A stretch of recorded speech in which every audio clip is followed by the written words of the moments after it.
All right, this is House Education. We're back here on March 24th, 2026. Committee continuing its discussion on things that we discussed in the previous session. What I'd like to do, committee members, is just kind of go around the table, get some reaction as to likes and dislikes, strengths and weaknesses, but also a little bit more about like, here's where I really need some more clarification, or I need more information, or where I'd like to have testimony, that sort of thing. Brady, can you kick us off? Sure.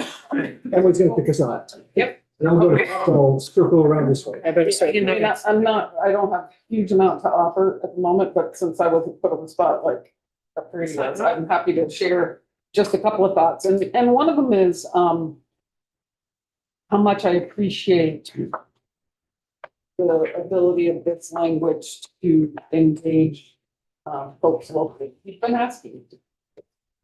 And so I think that's there is nothing in any part of Vermont right now when it comes to education that's simple and easy. And I think it's pretty much general agreement that we need to make some changes.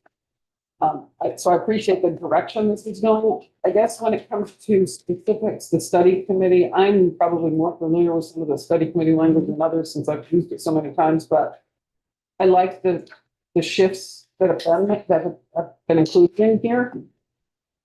And I'm still trying to figure out about the facilitator grouping and what the lead up to that grouping is by the facilitator. I guess let me put it in a different way. If I were asked to be a facilitator, I would really want to know a lot more about what my power is and what drives my power, besides just these points, which are all really helpful. But I think, this is always tough. And so I just want to make sure we've got really good language about the role of a facilitator, because it's quite a lot of responsibility. So I guess in a nutshell, that's sort of it. I'm still looking at all of this and appreciate it so far. All right. Beth? I like the language you said at the beginning, Rodan. It's mandatory that you have discussions regarding mergers, not mandatory mergers. Making that distinction. I need to read it a little more in depth, but when the language was changed to offer instead of provide, one of those items was the Union School District consolidation. So is it still language in here that makes it mandatory for you to be in a CISA and part of a study group having the conversations? You can't opt out of the conversation. You may decide not to merge, but you still have to be part of the conversation. I also kind of noted that as we went through. What else did I have? The guidance, I think there's good to have guidance, but I think also some flexibility. You said maybe like the contiguous thing. I'm not on the ground. Perhaps there are areas where being not contiguous makes a whole lot of sense. We have some sort of now that, so again, if it's guidance and not mandatory, I think that's good because they would know better than I would. What else did I have? I think that's it for now. No questions, no thoughts. I'll pass for now. All right, you're on the spot tomorrow morning. Okay. Let's see, just a couple concerns with, who are going to be the facilitators, one. And I think that kind of leaks into something I wrote down even before Josh spoke up, was what happens, when union school districts are formed, to some of my schools, not just my schools, some of the other independent schools as well. And, because it's a lot of emails with folks who tuition to public schools, and not just from the islands. And also, I'm just not sure where we stand, with SUs. So I would just, maybe if you don't mind me answering some of those concerns. First and foremost, again, it's all voluntary. So If you're in an SU, you're happy in an SU, don't change. You don't have to. Period. In terms of, town tuition programs, it doesn't contemplate any change unless that is a sort of an intra decision within a district that has formed itself. But I would imagine if people don't want to change that, they wouldn't change it.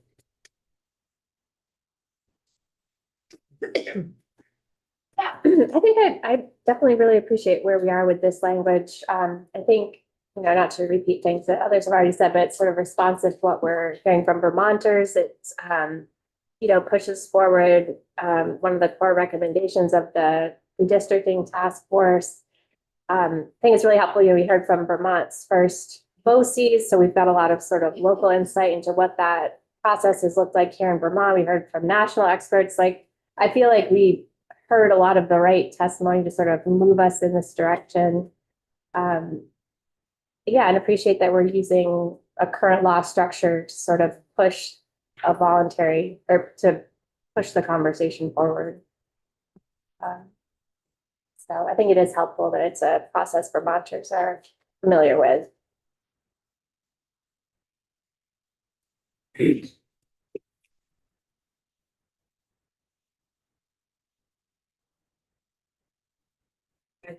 Ready? I think it certainly follows my hopes that we are on a incremental, realistic timeline towards changes in our system and leaning into voluntary collaborative processes. I think particularly in this time in our politics, that's an important way to approach hard change. And I think, as I noted before, we need to figure out sort of hiring of the facilitators so that the creation of CSAs doesn't slow that down. I don't love the pieces about school closures going to a vote because I worry about disparate results around the state, but I can accept that that is kind of where we are, and that is important in some regions of the state. So I also know that this bill will travel to Ways and Means, but continue to be interested in seeing some of the fixes to the current funding system made, because we will be in the current funding system at least for 2 to 3 years, if not more. And so those fixes are important. So I'm not sure exactly what the interplay between our bill and to Ways and Means will be, but I continue to, they're part of the package in terms of also how, ESA laid things out as incremental steps towards Act 73 goals. So I continue to think those are important. So, not criticize my own proposal. Here's the things that it's lacking, but maybe it's fine to have it lack or for us to think about. One, there is no consequence to not doing it. Under Act 46, if you didn't do it, you were sent the AOE, the recommendation of not forcing mergers, and it was then forced by the State Board of Education. We don't have anything in here that says if you're not successful, so be it. I am reluctant to put that in. I first of all question the capacity of the State Board of Education to really all of a sudden be handed a bunch of involuntary mergers to deal with when they've got plenty going on. They don't have the staffing and all of that. And the other thing I think about is, so under Act 73, once we go to newer, larger districts and they're operational, that's the trigger for the foundation formula.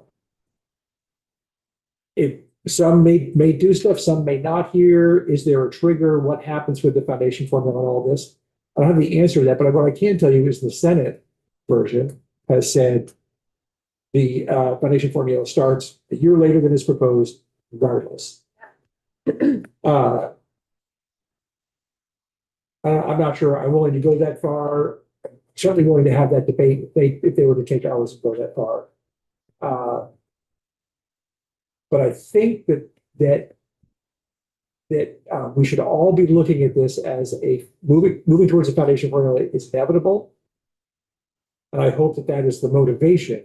That is a motivation for districts to really work together, because if you're going to need to adjust to a foundation formula, you're going to need scale to do that. So, I don't know how to sort of imply that or say that other than to just sort of say it out loud here. That I would hope that it is my belief that we are headed towards a foundation formula, whatever form it may take. Probably won't happen until 2030 at the earliest. But I would hope that would be a main motivator for folks to really take it seriously. Yeah. We haven't gone away wrong, just so you know.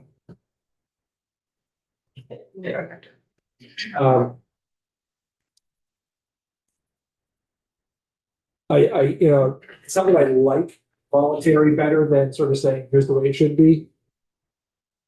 But I'm not sure we really understand the implications of stamping on the state a map and making that all happen and what it would take and all of the sort of have to be operating dual systems for probably a couple of years while everything came together. Not that it wouldn't happen under a merger like this, but at least it would be sort of voluntary and at a pace and at a sort of scale that people are comfortable with, should they choose to do it. So I guess I need more time to kind of absorb some of it, but the things I would like to see in it would be allowing for non-contiguous, especially for like, if that's what people choose. My concern is it's another layer of bureaucracy. I know that's not what it's intended to be, but that is always what things like this turn into if they're not done well. And probably most importantly for me is I would like to see the foundation formula decoupled from the current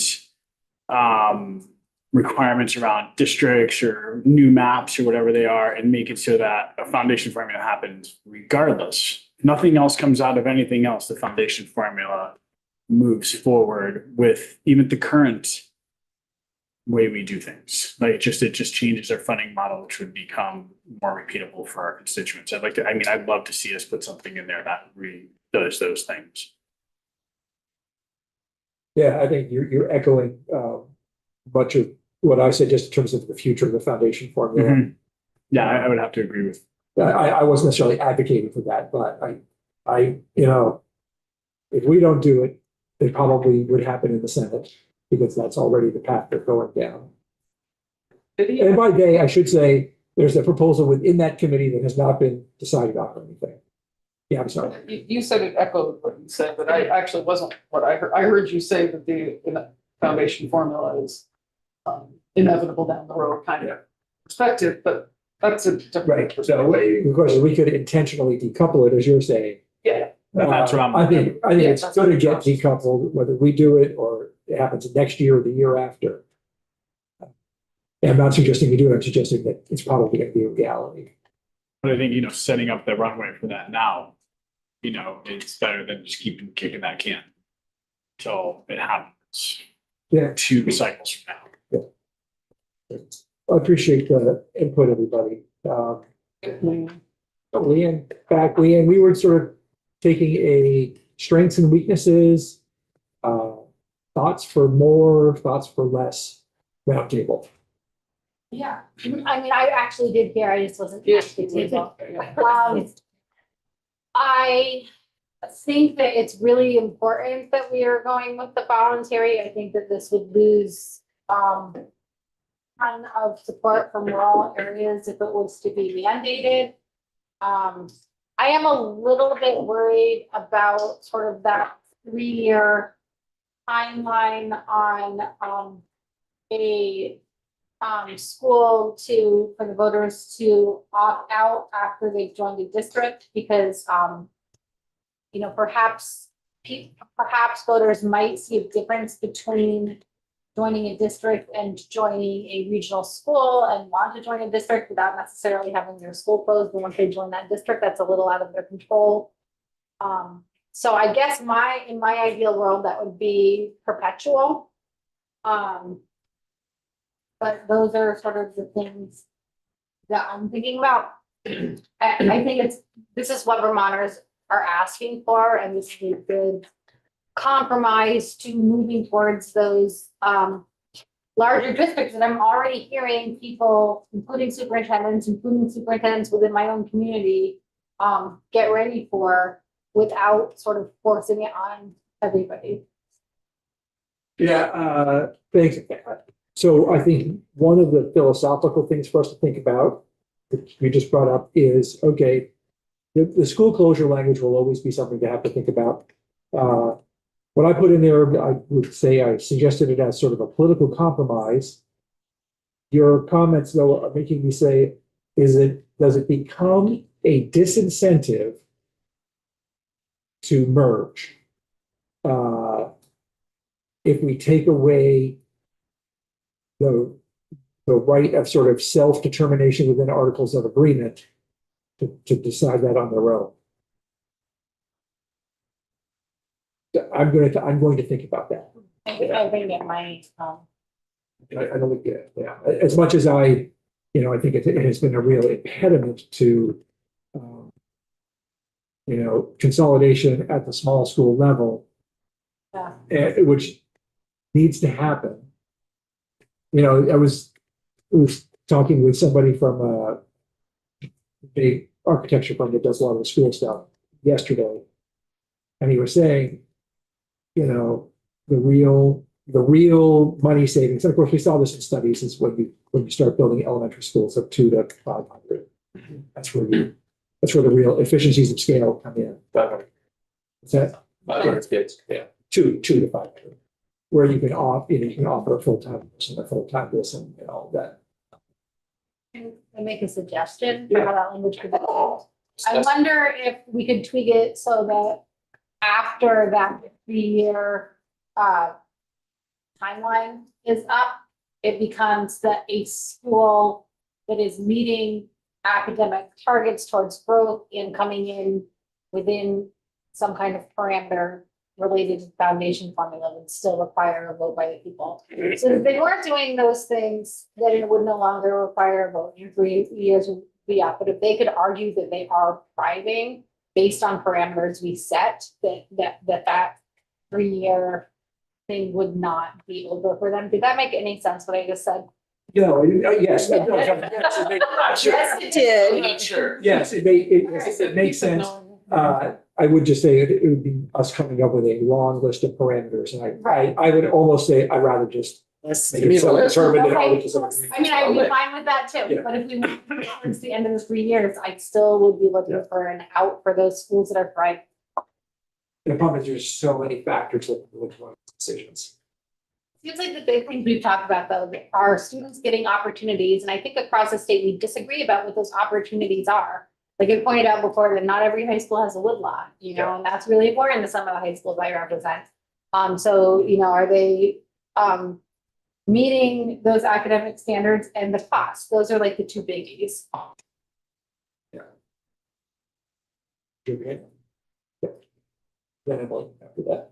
I wanted to go back to the funding things that both of you said. One, when you talk about consequences, I also think not doing some of the current funding system changes is removing a consequence that could be important now in terms of decisions. And I think that doing some of this, making some of these changes are critical to any on-ramp to a foundation formula. So again, I know it's awkward because these are ways and means pieces, but I do think this is there's an important package we're trying to construct here that's about incremental change, about cost savings, about carrots and sticks for some of the changes that need to happen on the ground, and to only do the CISA part without some of the finance pieces. I think we lose some of the strength of what we're trying to do. Yes, Emily, go ahead. So that is a follow-up. I have two things. I want to follow up on that because I was going to bring this up and I agree with that perspective. I also just want to mention that it feels to me when I start talking to my constituents and others around the state, that there's a great unknown the foundation formula in this state. And I think we have a lot of work ahead of us to figure out how they all fit together. But I just want to say I agree with Erin's statement. The other thing I just want to bring up, and I know you want to follow up on Erin's, but let me just quick say this because it's not related and so it won't hurt. The study committee process. I think we need to define or at least think about the timeline of it. It is really deep and challenging and requires a lot of onboarding and commitment locally to participate. And I don't want the process to be too bogged down by a long time frame, because it would be very easy to get, months and months and months into a study committee. So I think all I guess I'm trying to say is we need to think really hard about what the timeline needs to be for these study committees, a realistic timeline, because you're not trying to rush people, but it is a lot of work and it requires a lot of organization and buy-in. So when we come back at 2:45, we'll have one or two folks from BSA. Right, that was gonna be my next thing, so we need people in who've said something, who've done this work before. Thank you. Yeah, it was Aaron. And not trying to misconstrue your saying, it's more to understand. So are you saying that you do feel we need to keep the how we fund education conversation around foundation formula in play, not let it kind of die off? I think it is in play. I don't think that we've, unless. No, I was trying to, I guess. Action, it's still in play and there's work happening on it. And so I think that, some of the changes in the current system are still relevant, even while the foundation formula is in play and whatever schedule that's on, and we'll probably disagree on when we want that schedule, but. You're talking specifically about tax changes. Yeah, weight changes, categorical grant changes. So Yeah. you're not thinking just- more of those pieces, not necessarily the foundation formula in and of itself. You're thinking more along the other things that are nice about tax changes. Yeah, I am thinking more about, as their sort of header is fixes to the current system while we work on decisions about the foundation. Thank you. Just Yeah. trying to. Yep, no, thank you. All right, so first of all, thank you all for giving it deep thought and remaining sort of positive about continuing. Where are we at on the floor?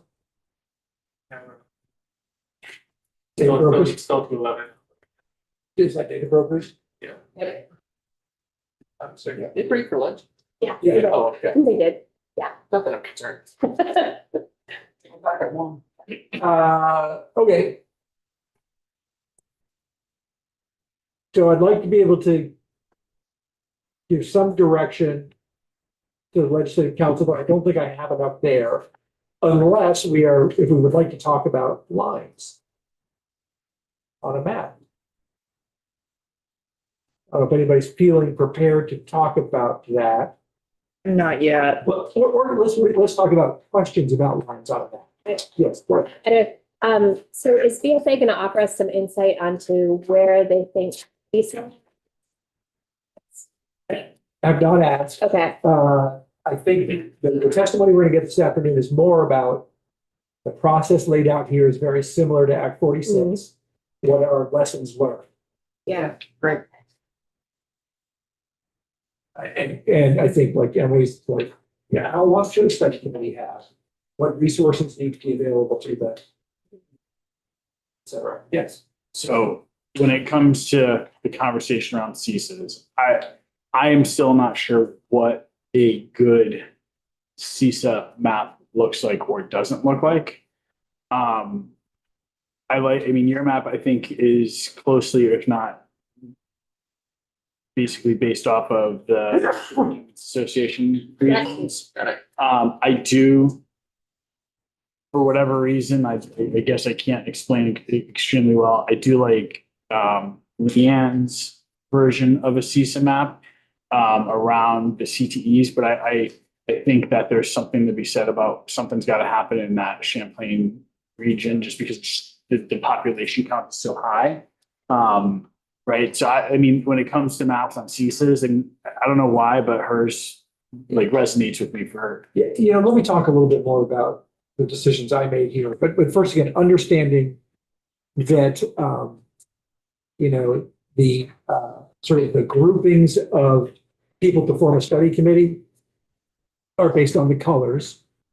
And just because of that process, and the facilitator would be sort of working within the boundaries of the CISA, those groupings. That just to give it some structure.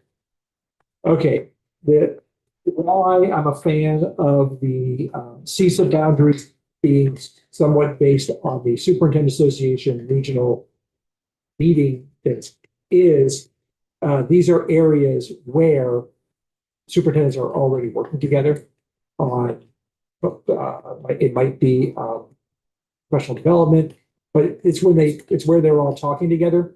And I sort of hate to lose that. So that was kind of one of my motivations.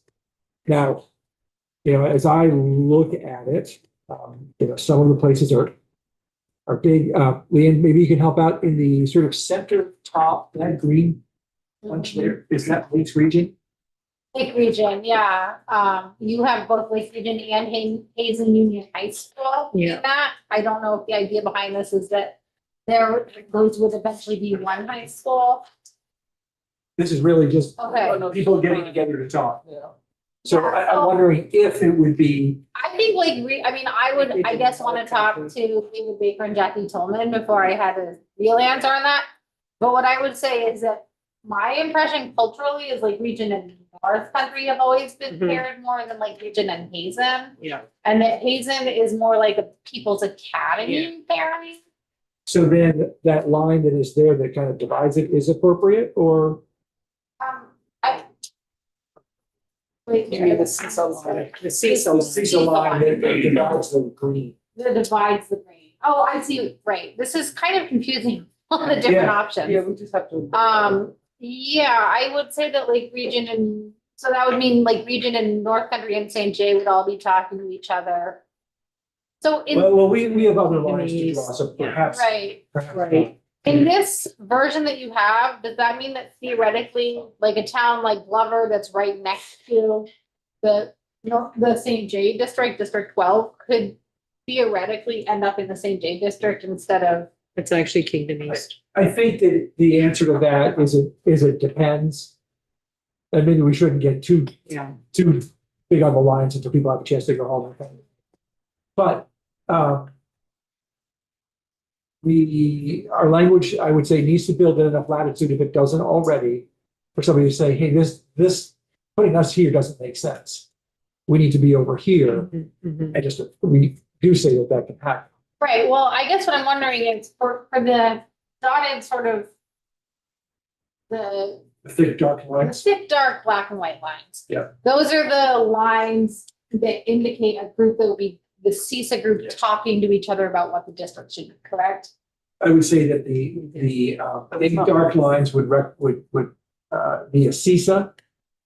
And that a facilitator would be working within those dark lines to group together based on the colors, what the study committees would be.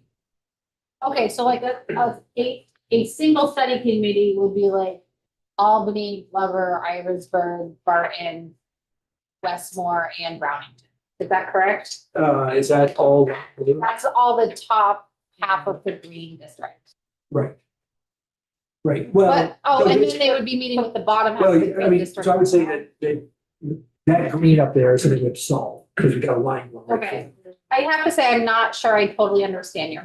Yeah, so Might not even, it is, think of it, if you take the lines off of it. The thick lines, Yeah.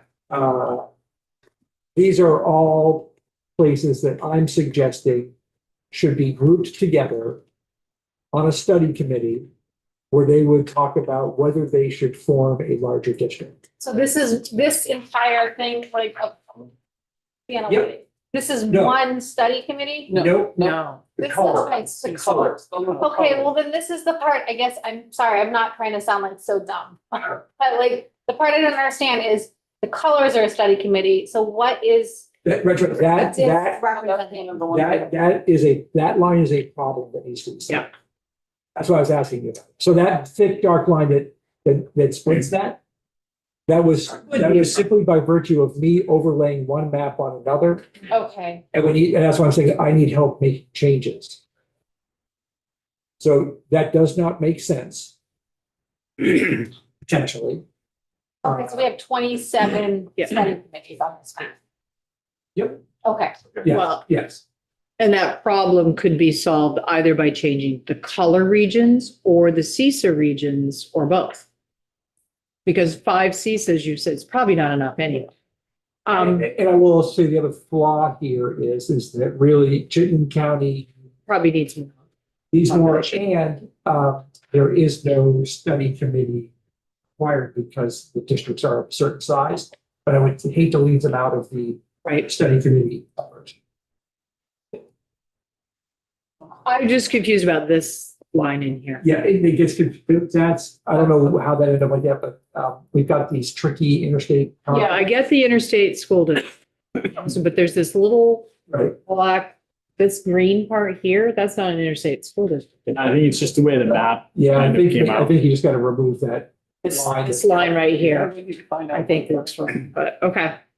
Thank you. Is under the language that we're looking at, you just said 27 study committees. I meant that. But what, I'm just picking a random colors here. What if these two decided they wanted to form one study committee? Yeah. I don't, so we're not necessarily saying 27 here, study committees. We're saying, the lines on this map are not. We use the term guidance in the language. Thank you, because I think it's really important to make sure that we're going to be allowing flexibility. We allow broader conversations because conversations are happening right now. I'm just saying, they really are. The work we're doing is actually creating conversations all the time. So And I wanted to just kind of add at some point, like, I'm not even sure we need your lines, if we just say, hey, here are the seesaws, and I'm sure I don't quite that far, but because I do think that some of the guidance, I just want flexibility around some of the because guidance. even though, you might be across the way from someone you're talking to. I'm hoping not to have the flip side of what I'm trying to get at, where we're saying, yeah, well, okay, let's say this area, we don't want to talk to the people who are next to us, we're talking, I want to have some boundaries around it. That we would Well, I think recognize. what you pointed out earlier, which I appreciate, is that we need to make sure whatever facilitator, they've got pretty clear instructions. Mhm. There you go. Just and reminder, once we decided on lines and colors by the end of the week. If I'm remembering correctly, in the draft we had before, and it's probably still never have to read more carefully, that you could have partners outside of your CISA if they made sense.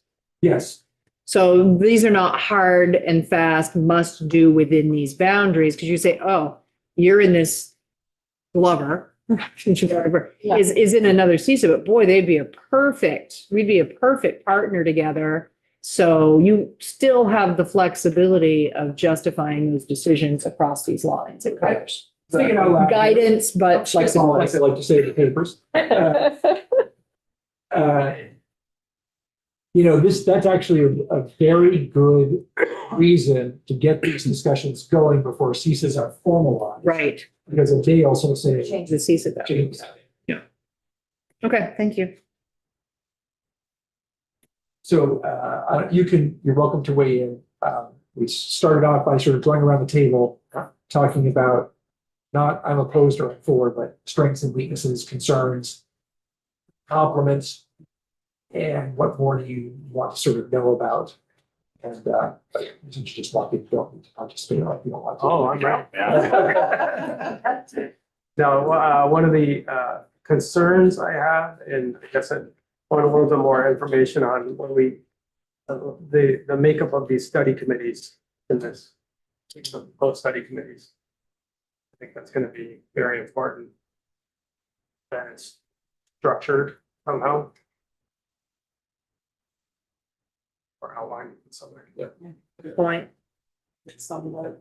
So, yeah, we were just discussing like the importance that the facilitators plans are pretty well defined.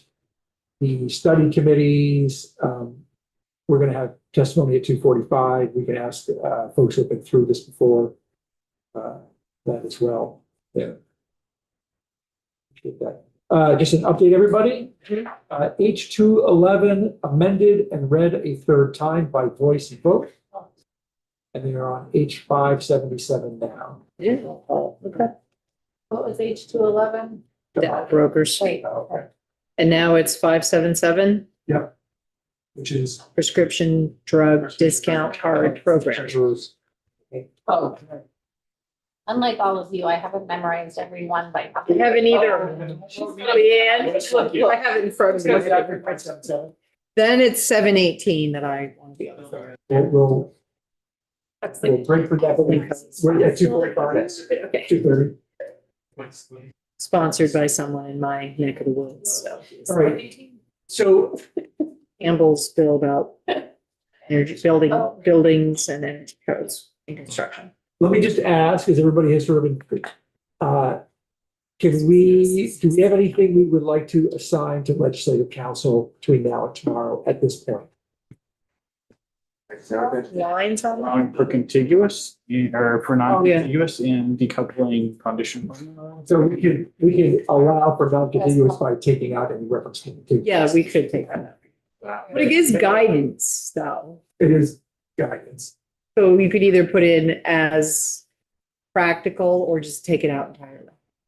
I assume they're gonna do it anyway. Make Happy that to have a decision. conversation. I'm But yeah. not convinced. Okay, so I just. I don't want to know. make sure everybody understands it. It's something what the study committees are gonna find out. Well, all right, great. So, I think we all just got the language. So maybe we'll all just read it. Yeah. Digest it tonight. I'll come back. Give me my- Oh, I'll summon you if we can reach any consensus on what we'd like to have to do. I mean. Beth St. James, Office of Legislative Counsel, I'm gonna hold my comment. We'll rub the oil lamp to wait for the genie. I actually could ask council a question. Yeah. In the 706, is there, I just pulled it up and it's easier to just ask you because I know it's in your head and not mine. Is there parameters around the membership of a study committee? Which is the first step of the questions you're asking, not the whole, but I just wanted to make sure that I was remembering correctly that there's some language somewhere, which I couldn't just find. There is, do you want me to testify from here or come up with the table? I mean, I'm stepping on your toes already, so you just. Yeah, why don't you come join us at the table, I guess?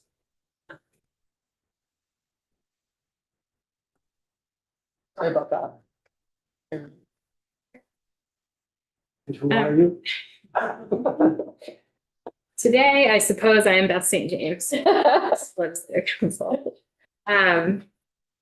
So the question is, does section 706 of Title 16 have provisions for who participates on a study committee? Is that it? Yeah, I was trying to. Yes. So so subsection B says each participating school district share of the budget and membership on the study committee shall be the same as the proportion of the school districts. We're going to substitute average daily membership for equalized pupils of all school districts intending to participate formally in the study committee. So it's Very helpful, and because your question, Rep. Taylor, really, it's my question too, and I knew we had some language. It doesn't answer all of your concerns or your questions, but it's the start, I think, and we can maybe work off of that. Because I'm not opposing that, I'm just saying that's helpful to have a back description. I will say that that is the general language. Okay.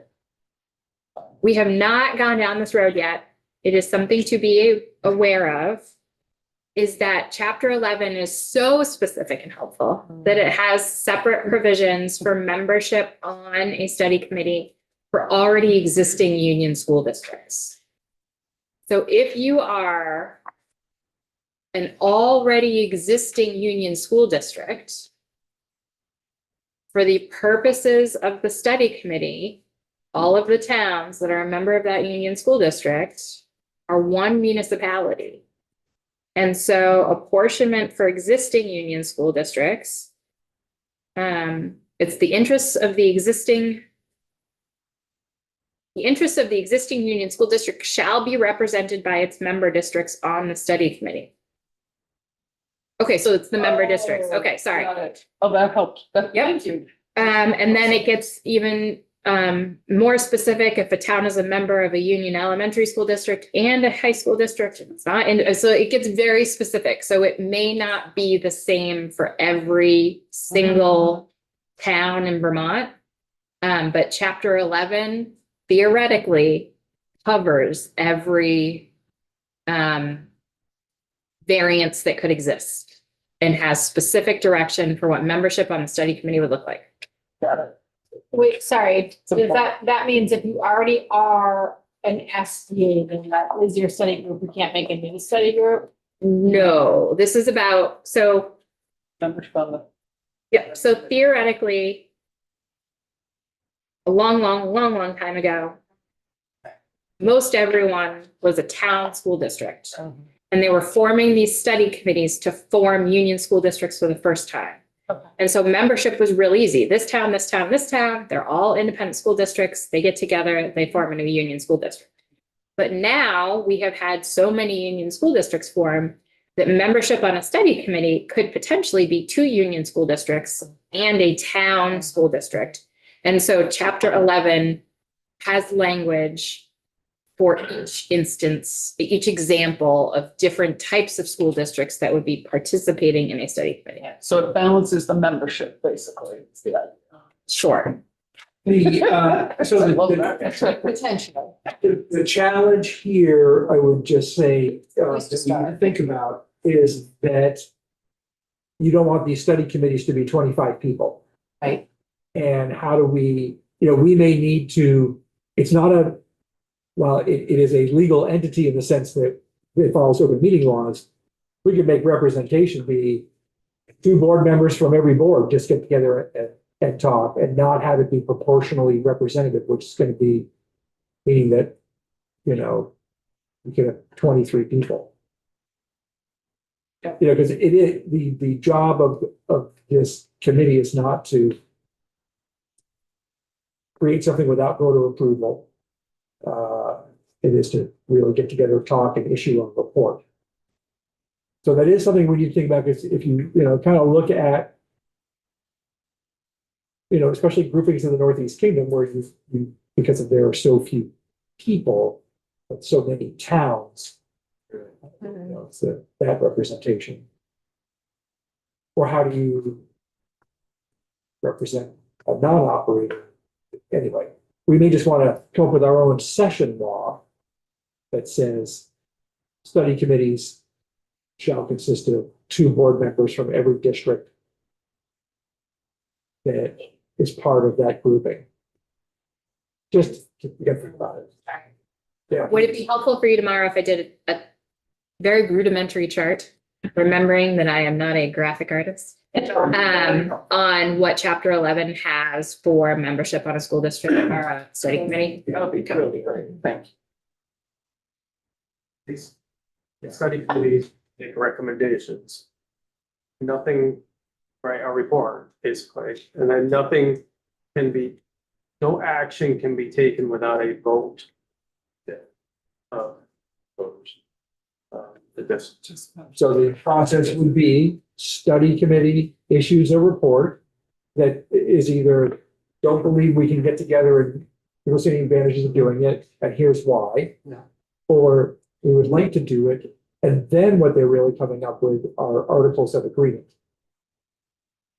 And it's the articles of agreement that are ultimately voted on by the public under the current language that we have in front of us today, which we can change. You know, the articles of agreement may sound like a real hard process to do, but we now have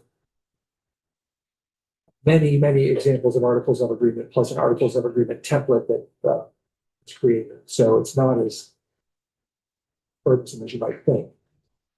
And, you know, the key sort of contentious issue in articles of agreement is what we do about closing schools. Or we could be silent on it and let the people of those areas decide.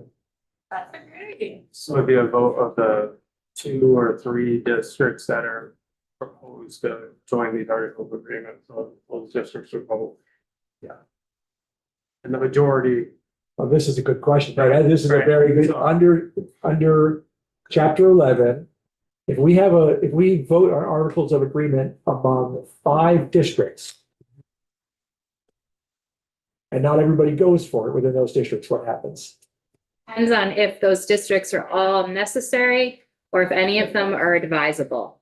So So they're all necessary. then the Union School District does not form.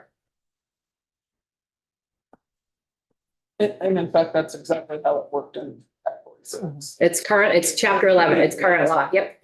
I mean, Act 46 used chapter 11 Yes. as well. Yep. Absolutely. And Act 46 created chapter, much of what's in chapter 11, well, the session law. Yes, the Act 46 gave you all some much needed feedback on laws that hadn't been updated since the 60s.